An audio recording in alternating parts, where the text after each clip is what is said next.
On va s'intéresser aujourd'hui à un véritable séisme dans le monde du streaming sportif, la disparition de Streamist. Pour beaucoup, c'était le site de référence. Et puis du jour au lendemain, plus rien. Alors que s'est-il passé? C'est ce qu'on va décrypter ensemble. Pour bien comprendre de quoi on parle, il faut avoir un chiffre en tête. 1,6 milliard. C'est énorme. C'est le nombre de visites que le site recevait chaque année. On n'est pas sur un petit site de quartier là, hein. C'était une véritable institution pour des millions de fans de sport dans le monde. Et puis tout à coup, en septembre 2025, c'est le trou noir. Le site disparaît. Fini. Des millions de personnes, 136 millions chaque mois pour être précis, se retrouvent face à une page blanche. La question évidemment c'est, mais pourquoi? Qu'est-ce qui a bien pu se passer?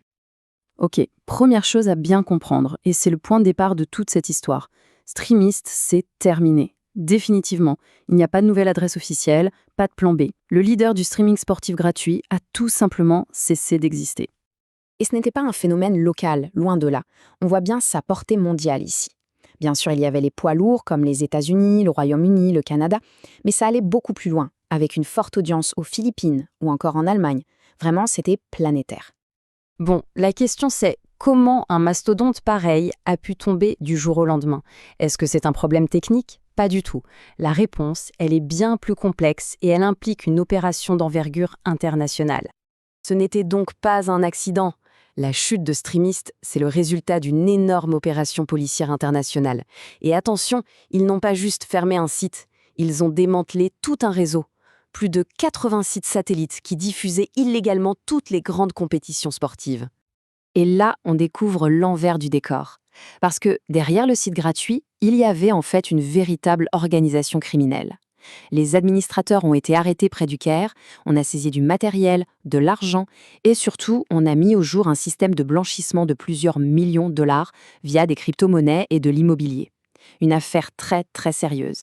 Forcément, quand on coupe la tête d'un monstre comme ça, d'autres têtes repoussent aussitôt. C'est un peu l'effet hydre de Lerne.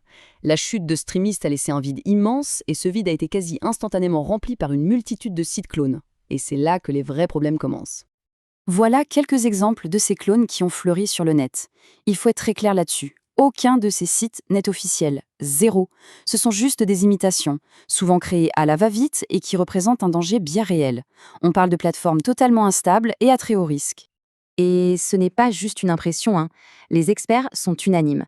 Ces plateformes sont non seulement instables, mais elles sont surtout beaucoup plus dangereuses. L'instabilité, c'est une chose, mais les risques cachés, c'est bien pire. C'est vraiment la partie immergée de l'iceberg. Justement, parlons-en de ces risques cachés.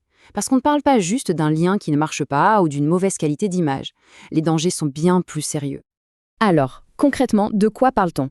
Eh bien, il y a tout un éventail de problèmes. D'abord, le risque d'infecter son ordinateur avec des malwares. Ensuite, le vol de données via des publicités malveillantes ou du phishing. Et puis, il y a le risque légal. Regarder du contenu piraté est une violation du droit d'auteur et les autorités peuvent techniquement remonter jusqu'aux internautes. Quand on met les deux côte à côte, franchement, il n'y a pas photo. D'un côté, avec les clones, on a des risques de sécurité, des risques légaux et une qualité souvent médiocre. De l'autre, avec les plateformes légales, on a la sécurité, la tranquillité d'esprit et une qualité d'image impeccable. Le calcul est vite fait, non? Bon, alors, on fait quoi maintenant que Streamist n'est plus là? Est-ce que c'est la fin du streaming sportif? Pas du tout. C'est peut-être même l'occasion de regarder ce qui existe en matière d'options sûres et légales. Et des alternatives, il y en a plein. Il y a bien sûr les offres payantes, très complètes. Mais il faut savoir qu'il existe aussi des options gratuites et parfaitement légales. Des plateformes comme FIFA+, ou Pluto TV, par exemple, diffusent certains événements sans qu'on ait à débourser un centime. Et au-delà du streaming, il y a quelques règles d'or pour naviguer plus sereinement sur Internet. La base, c'est d'avoir un bon bloqueur de pub et un antivirus à jour. Pensez aussi à utiliser le mode de navigation privé. Surtout, ne téléchargez jamais rien depuis un site suspect. Et pour un niveau de protection supérieur, un VPN reste un excellent outil. Ce qu'il faut retenir de toute cette histoire, c'est que la chute de Streamist n'est pas un cas isolé. C'est le signe d'une tendance beaucoup plus large. La lutte contre le piratage sportif s'intensifie. Les autorités sont de plus en plus efficaces et les taux se resserrent. Clairement, le jeu en vaut de moins en moins la chandelle. Finalement, tout ça nous amène à une question de fond. Le monde du piratage est en train de changer, de devenir plus risqué.